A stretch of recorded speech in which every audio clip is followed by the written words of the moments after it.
ایک بار پھر خوش آمدید کہتے ہیں آپ کو جرگے میں. میرے ساتھ تشریف رکھتے ہیں بریگیڈیئر اسد منیر صاحب اور کرنل امام صاحب. کرنل صاحب، یہ ابھی تو اگر بات کی جائے گی طالبان کے ساتھ تو پہلے یہ جاننا ضروری ہے کہ طالبان میں کون لوگ اہم ہیں.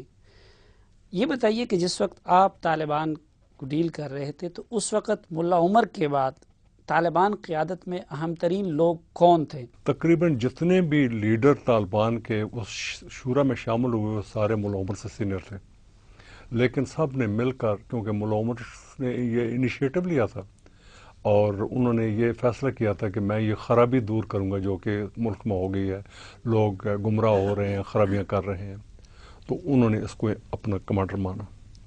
اس نے ایک 35 ممبر شورا بنائی. اس میں سے کچھ لوگ 2-3 شہید ہو گئے ہیں، 3 آدمی ادھر گانٹاموبو میں ہیں اور باقی سارے لوگ موجود ہیں. اچھا، یہ سارے لوور لیول کے کمانڈر تھے اور یہ سارے طالبان تھے. یہ جو 3 شہید ہو گئے ہیں کون کون تھے؟ ایک ملا داد اللہ شہید ہو گیا، ملا عثمانی شہید ہو گیا ہے، اور ملا اختر عثمانی، ملا اختر عثمانی، اور ایک اور شہید ہو گیا جو ملا ربانی تو بیماری کی وجہ سے وہ تو فوت ہو گئے تھے، بہت پہلے فوت ہو گئے تھے. ٹھیک. اور ایک اور ایون ملا یار محمد بھی وہ 9/11 سے پہلے شہید ہوئے تھے، ٹھیک، وہ غزنی میں شہید ہوئے تھے. اچھا، یہ جو کہا جا رہا ہے ملا برادر جو ہے جی جی، یہ کتنے اہم تھے؟ ملا برادر پاپلزئی ہیں، دورانی پٹھان ہیں، ملا عمر جو ہیں وہ موتق ہیں، غلزئی ہیں، لیکن یہ شروع سے دوست تھے مدرسے میں بھی، اور اس کے بعد بھی جب انہوں نے ٹریننگ کی میرے پاس اس وقت بھی اکٹھے آئے. غریب لوگ تھے. ملا عمر نے جاتے ہی اپنا مدرسہ بنا لیا. وہ عالم نہیں تھے، طالب تھے، لیکن انہوں نے مدرسہ بنایا اور وہاں پہ اس کو جاری رکھا. اور یہ گزر اوقات کے لیے کوئی اور حرکت نہیں کرتے تھے، صرف یہ مویشی خریدتے تھے، بکریاں اور بھیڑیں، اور یہ پاکستان بارڈر کے اوپر آ کے بیچ دیتے تھے اور وہی ان کی گزر. بڑے مخلص لوگ تھے. اور افغان یہ ملا برادر اس وقت سے ملا عمر کے اس دوست وقت اکٹھے دوست تھے اور ان کے آپس میں بڑے اچھے ریلیشن تھے. اچھا، ابھی 2 تھیوریز پیش کی جا رہی ہیں. کچھ لوگ کہتے ہیں کہ شاید ان کے ملا عمر کے ساتھ اختلافات آئے تھے اور یہ کچھ بات چیت کرنا چاہ رہے تھے ملا عمر کو بائی پاس کر کے یا پاکستان کو. تو واقعی اس طرح تھا یا ابھی تک ان کو اعتماد حاصل دیکھیں جی، میں ابھی یہ تو نہیں کہہ سکتا کہ ابھی حالات کیسے ہیں. وہ پاپلزئی ہیں، کرزئی صاحب کے ساتھ ان کے بہتر ریلیشن تھے اور انہی کی وجہ سے کرزئی صاحب کو ملا عمر نے اپنی فارن منسٹری میں شامل کیا تھا as a second secretary, as a deputy foreign secretary. کچھ عرصے کے بعد صرف یہ نہیں بلکہ ان کو نیو یارک میں بھیج دیا تھا ایز طالبان NY. یعنی اس وقت جب کرزئی صاحب اب طالبان کی حکومت کے فارن منسٹری میں تھے تو ان کو ملا برادر نے انڈکٹ کیا تھا. یہی کہا جاتا تھا کیونکہ ان کے وہ بھی پاپلزئی ہیں، یہ بھی پاپلزئی ہیں، قبائل کی بھی. اور مولوی کبیر کی کیا حیثیت تھی ابھی اس وقت؟ ابھی بھی وہ ملا عمر کے قریبی ساتھی؟ بالکل جی، وہ ممبر تھے. اور ہو سکتا ہے کیونکہ جس طرح طیب آغا جو ہے وہ 9/11 سے پہلے ہی پاکستان آ گیا تھا، نوجوان لڑکا تھا اور وہ اپنی تعلیم وغیرہ کر رہا تھا. ابھی اس کو اس حساب سے کہ یہ کبھی ملا عمر کے ساتھ رہا ہے، پکڑ لیا گیا ہے.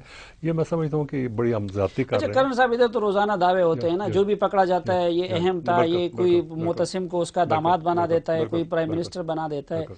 اس وقت جو طالبان لیڈر باہر ہیں ان میں اہم ترین لوگ کون کون ہیں جو اگر فیوچر میں ان کے ساتھ کچھ معاملہ ہو تاکہ دنیا کو پتہ ہو کہ یہ لوگ طالبان میں اہم ترین ہیں؟ It will be quite confusing اس وقت کہ وہ ان کے پاس کیونکہ بڑا کلیئر نہیں ہے. وہ بالکل انڈر گراؤنڈ ہیں اور ان کے بارے میں یہ کہنا چاہیے کہ فلانا ادھر ہے، یہ فلانا یہ ہے. لیکن یہ میں آپ کو بتاؤں کہ طالبان کی فورس ایسی ہے کہ ان کے فیصلے جو ہیں وہ لوور لیول پہ ہوتے ہیں. فوج کا سپاہی مل کے، طالبان کی فوج کے جو لوور لیول کے لوگ ہیں وہ مل کے فیصلہ کرتے ہیں آپریشن کا اور وہ پلان اوپر بھیجتے ہیں. اس میں جو ان کا امیر المومنین ہے یا چیف آف سٹاف ہے جو بھی ہے، جس طرح ملا عمر ہیں یا ان کے جو آرمی کو جو کنٹرول کر رہے ہیں، وہ بیچ میں امینڈمنٹ کر سکتے ہیں، لیکن فیصلہ نیچے ہوتا ہے. اور ان میں چیف سے لے کر نیچے تک جو ریشو ہے ابیلٹی کا وہ 18-20 ہے. معاملات سارے ملا عمر کنٹرول کر رہے ہیں، وہی کنٹرول وہی کر رہے ہیں. لیکن یہ میں ان کی ٹیکنیک بتاتا ہوں افغانوں کی. یہ فیصلہ لڑائی کا لوور لیول کے اوپر کرتے ہیں، وہ اس پہ سارے متفق ہو جاتے ہیں اور وہ اپنی پلان اوپر بھیجتے ہیں. اس وجہ سے یہ افیکٹو ہے. آپ کے ساتھ کوئی رابطہ ہوتے ہیں ان کے لیڈروں کا؟ ابھی تو مجھے رابطہ کرنے کی ضرورت نہیں ہے. مجھ سے پوچھا گیا تھا کہ آپ کا رابطہ ہے، تو میں نے کہا ہے. انہوں نے کہا کس طرح ہے؟ میں نے کہا جی نہیں، آپ کی ان کی اسٹریٹجی کا کیسے علم ہے کہ جی اس لیول پہ فیصلہ ہوتا ہے اور اس لیول پہ نہیں، یہ تو ایگزیکیوٹ؟ میں اتنا عرصہ میں 15 سال 16 سال ان کے ساتھ رہا ہوں جنگ میں 9/11 سے پہلے، اور میں سارا کچھ جانتا ہوں. مجھ سے پوچھا گیا تھا کہ آپ کا رابطہ ہے، تو میں نے کہا رابطہ ہے. انہوں نے کہا کس طرح؟ وہ امریکن بڑے حیران ہو گئے، یہ تو مان گیا. میں نے کہا کشفی روحانی رابطہ ہے، اور اس کے یہ آپ علاوہ نے تو وہی جہادی جیکٹ اور قندھاری ڈریس، اور ہم تو یہ لگتا ہے کہ دیکھیں شاید بعد اس میں وقت میں بھی آپ تنگ آ جہاد گیا میں ہوں، میں تنگ پارٹیسپیٹ. آ گیا ہوں جی انٹرویو سے. اور یہ سال میں ایک دفعہ دھلا لیتا ہوں. This just like suit and tie, اور یہ بڑا ٹھیک ہے، کمفرٹیبل ہے، اور مجھے کوئی ابھی پرابلم کوئی رابطہ نہیں ہے ان کے ساتھ؟ رابطہ I don't have to have the رابطہ. مجھے ویسے خبریں مل رہی ہیں جس طرح آپ کو مل رہی ہیں، میڈیا میں خبریں مل رہی ہیں.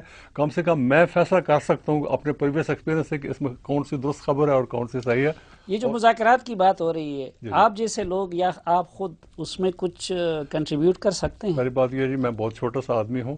میں صرف یہ کر سکتا ہوں وہ، کیونکہ ایک استاد اور شاگرد کا ریلیشن بڑا محترم سمجھا جاتا ہے افغانستان میں.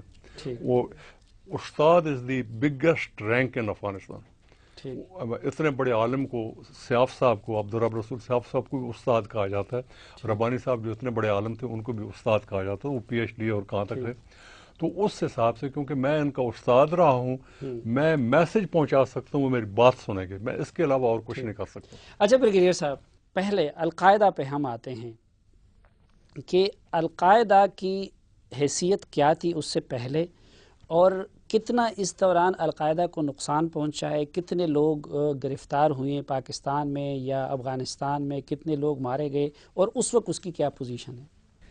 یہ ایک ایسی نہیں ہے کہ ایک تنظیم تھی جو پوری جگہ یہ آرڈر دیتی تھی کہ فلاں اس طرح کرو، فلاں اس طرح کرو. یہ جہادی لوگ تھے. ان کے جو بڑے بڑے تھے، فرض کیا خالد شیخ محمد، اس کا اس وقت القاعدہ کے ساتھ کوئی تعلق نہیں تھا. ابو مصعب السوری جو بہت ان کا لکھنے والا ہے، اس کا بھی نہیں تھا. جب 9/11 ہوا ہے اس کے بعد جب یہ آئے ہیں تو لوگوں نے ان کو جوائن کیا ہے، اور وہاں پر پھر زیادہ ان کی تنظیم بنی ہے. پاکستان میں ساؤتھ وزیرستان میں ان کا ایک کمانڈر ہو گیا، نارتھ وزیرستان کے لیے ایک اور کمانڈر ہو گیا. اور ان کے بعد میں یہ جو نام آتے ہیں، شروع میں تو امریکن کو چند ناموں کے سوا پتہ ہی نہیں تھا کہ ان میں ہے کون، وہی جو بڑے بڑے نام تھے. تو وہاں پر پھر ان کو ٹائم ملا ہے ان کو آرگنائز ہونے کا ساؤتھ اور نارتھ وزیرستان. ٹھیک. اچھا، اس میں یہ جو ان کے لوگ خالد شیخ محمد، رمزی بن الشیب، ابو فراج اللیبی، ابو زبیدہ، یہ سب لوگ کچھ پکڑے گئے، کچھ یہ ابھی ڈرون اٹیک میں مختلف ابو خباب المصری جیسے لوگ جو ہے اس دوران مارے گئے. ایک طرف تو یہ عمل ہوا ہے، لیکن بہت ساری نئی ریکروٹمنٹ بھی اس دوران القاعدہ میں ہوئی ہے. اس وقت آپ کا تجزیہ کیا ہے اور معلومات کیا ہے کہ القاعدہ ان گرفتاریوں یا ہلاکتوں کے نتیجے میں کمزور ہوا ہے یا کہ مزید اسٹرینتھن ہوا ہے؟ القاعدہ جو تنظیم ہے وہ تو بہت کمزور ہوئے. ان کے جو پرومیننٹ بڑے لیڈر تھے جن کے آپ نے نام لیے، جو ان کے آپریشن کمانڈر تھے اور جو پلان کرتے تھے، وہ تو کمزور ہوئی ہے. لیکن اوورآل پوری دنیا میں یہ جو وہ ہے تشدد سے یا دہشت گردی کرنا، میرا خیال ہے کہ وہ بڑی ہے. مختلف جگہوں میں انڈیپینڈنٹ سیل ہیں جن کا القاعدہ کے ساتھ کوئی تعلق نہیں ہے. ان کا وہ نام استعمال کرتے ہیں، چاہے وہ انگلینڈ ہے، چاہے اسپین ہے، چاہے یورپ کے دوسرے ممالک ہیں. تو ابھی یہ ایک سمبولک چیز ہے. القاعدہ پہلے بھی اس طرح کی تنظیم نہیں تھی، اس کو ایک بنایا گیا، اور ابھی بھی ایک سمبولک تنظیم ہے، اور لوگ جو ہے نا بیسیکلی وہ جہادی ہیں. ٹھیک. ناظرین، بریگیڈیئر اسد منیر صاحب اور کرنل امام صاحب کی براہ راست رابطے اور فیلڈ کی بنیاد پہ ان کی جو معلومات ہیں اس سے بری ہوئی گفتگو ان کی جاری ہے، اور اس کو آگے بڑھائیں گے، لیکن ایک مختصر سے وقفے کے بعد.